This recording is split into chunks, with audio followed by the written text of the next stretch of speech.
Hello mga ka-cravings! Ang cravings natin for today's video ay kikiam. Aminin mo, nag-crave ka din dito minsan. Kaya para makatipid tips, bumili ka ng isang balot na kikiam. 48 pesos lang yan sa palengke.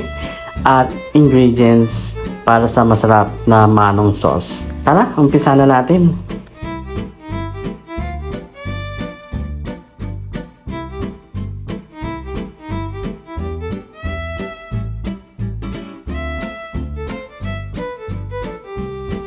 Sa kawali, maglagay ng 2 cup ng tubig.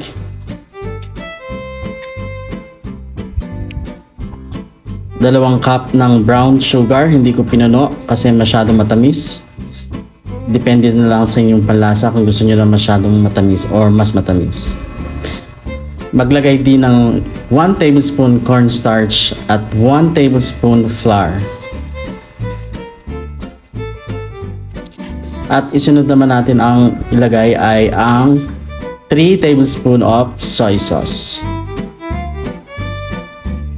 Lalagyan na rin natin yan ng paminta.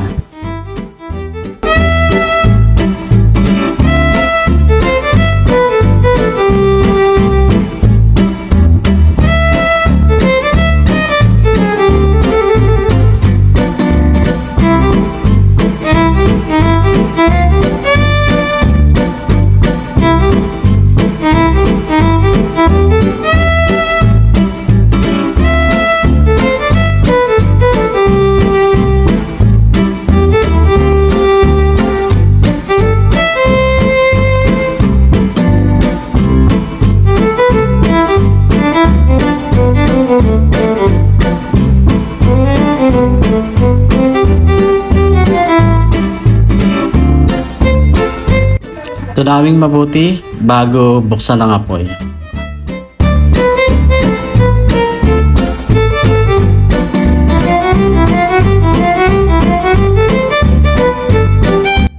Ilagay naman natin ang 3 pirasong bawang.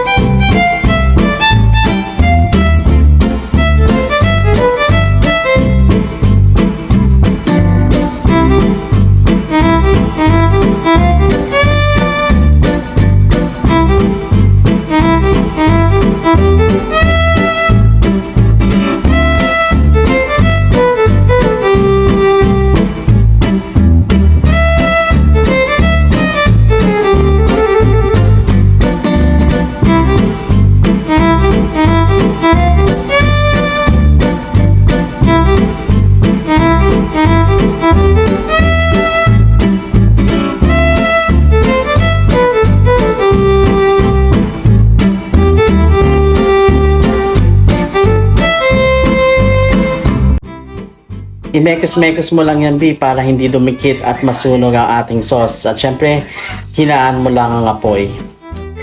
Halu-haluin mo na at sa tingin mo ay na-achieve mo na ang lapot na gusto mo sa ating manong sauce. Pakulang lang itong ng konti at pwede mo na patayin ang apoy.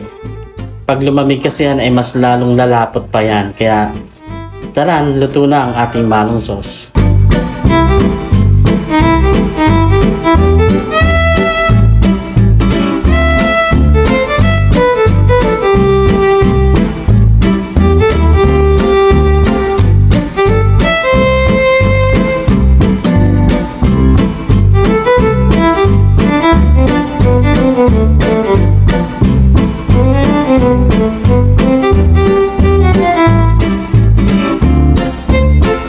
Ayan, luto na ang ating manong sauce. Para mas lalong sumarap ang ating sauce, lagyan natin ito ng crushed red pepper o yung tinatawag nilang chili flakes. Mas manghang, mas masarap.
Tara, tikman mo na.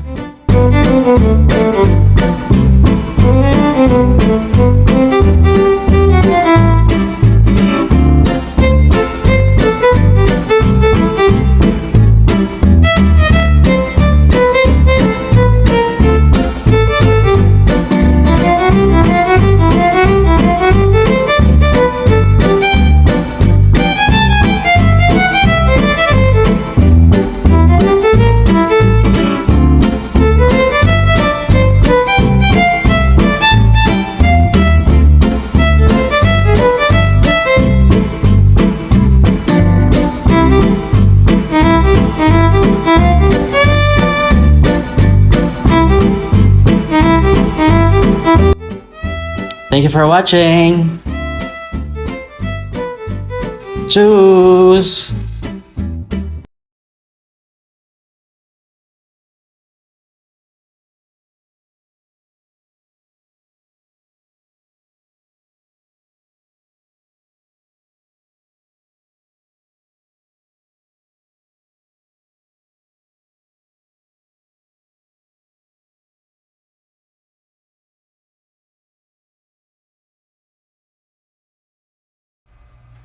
Thank you for watching.